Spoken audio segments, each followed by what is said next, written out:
Hello everyone, long time no see, but hopefully you remember me. Dragoon here with a brand new deck profile video. Yes, I know it's been a long time, probably over a year if not more. I don't even remember the last video I made, if I'm being honest. I'm kind of like uploading this a little blind, but I did want to bring you guys into what I'm currently playing right now, which is the card game Union Arena.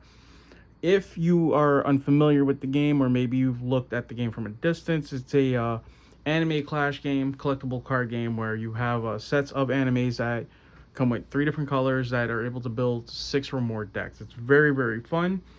And I overall just have been enjoying the hell out of this game. Still waiting for my anime that I prefer, which would be Full Metal, to be fully announced, so I can't wait for that. But in the meantime, I am currently playing blue JJK as my favorite deck. In particular, Kento Nanami. This guy, as you know, doesn't like going into overtime. However, the way that I built this deck is to force him to do overtime. So he's doing more than 40 hours a week, but he does work. So how he works is when you have 15 or less cards in your deck, he gets impact 1, damage 2, and 1,000 power, which is typically considered a late game effect. However, with enough speed in this deck, you can hit that effect relatively fast. So I'm gonna go through the deck list, and hopefully this will open you to this. I do want to give a huge shout out though to my team PNC. We have been doing so well on a local level. Shout out to Supreme 3G, shout out to Sweet Science, shout out to Ruby Hero, shout out to B25 Breeze. I think that's the username you use. I'll double check that.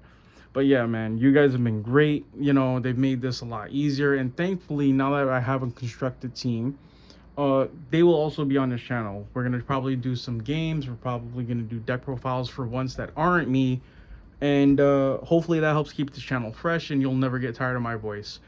So with that in mind, let's get into the profiles. So starting off with the low drops, we're playing for Nobara.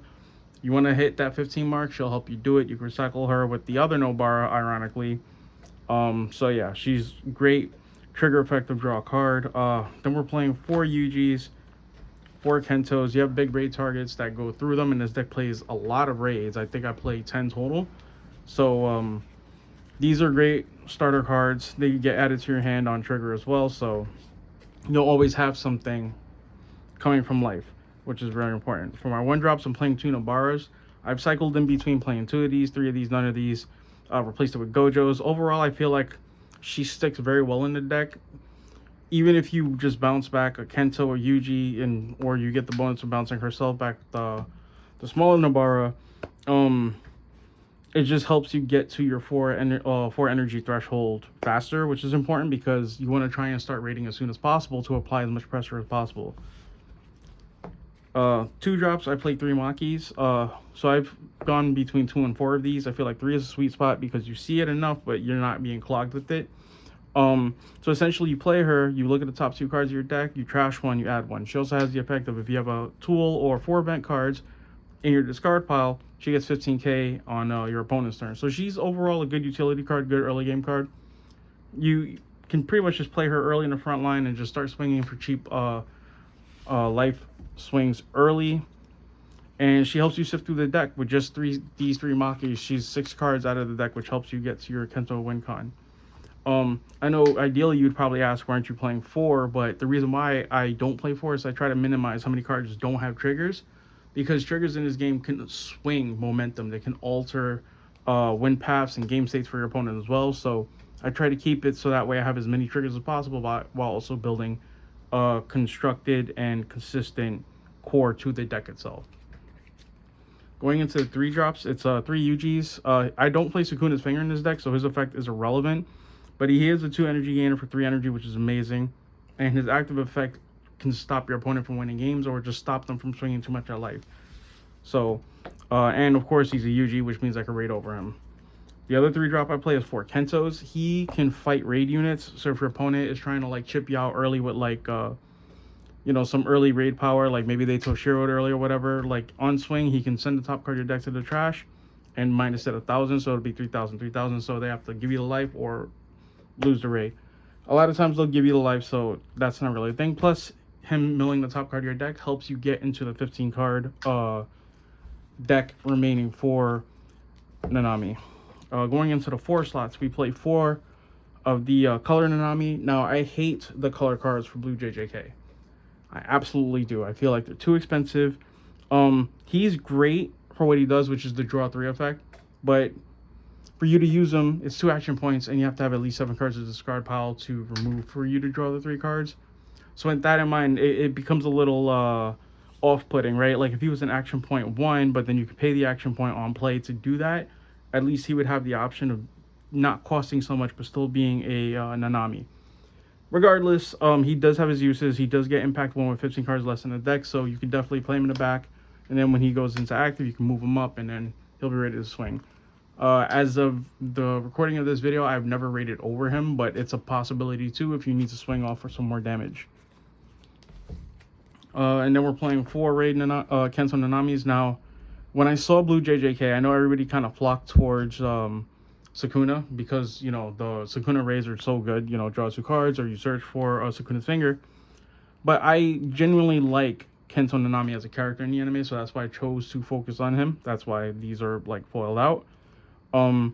Overall, I feel like this card is underappreciated for its offensive and defensive values because when you sideline, you can send the top 2 cards of your deck and stun a card. So if your opponent uses like Getsuga Tensho or whatever it's called, the Bleach pop card, you can still rest an opponent's card, and then, you know, that's an attack they lost. Or you can pull this out of life on defense, raid over, and then block, and then rest something else. You effectively cancel 2 attacks out.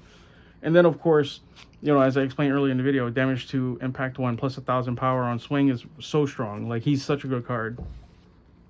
And then I play 2 Sukuna raids. This is to just help filter the deck. This has been as a 4 of, now it's a 2 of. Only because the ratios that I play of Yuji to UG raids were not to my liking, so I feel like this is a little favorable. And I could just always like drop this as a hard card. You know, it's still a 4K attack and defense card, so that has its own use. And then the last of my units or character cards are 4 Yuji. So my philosophy with this card has changed quite a bit. Now I'm a little more aggressive when I use this. I tend to use this earlier on to remove your opponent's cards so you can keep taking like life away. The reason why I do this is that later in the game, it furthers the use of the impact of the Kentos. On top of that, you're going to be able to raid and just spam your board so much that your opponent gets easily overwhelmed. So there's a lot of good removal in this deck.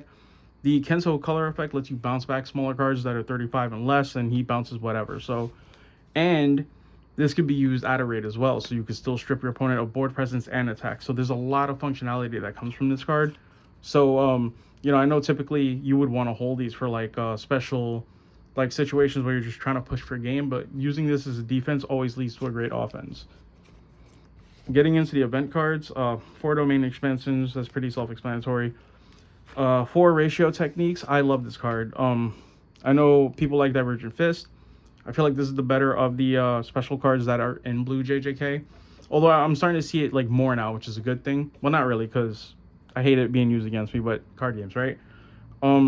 But yeah, so being able to control your opponent's board as much as you can with this deck with the UGs already, this really adds to it. Like taking a threat off the board and then making your opponent draw it again, or just making sure you never see it again, is so strong.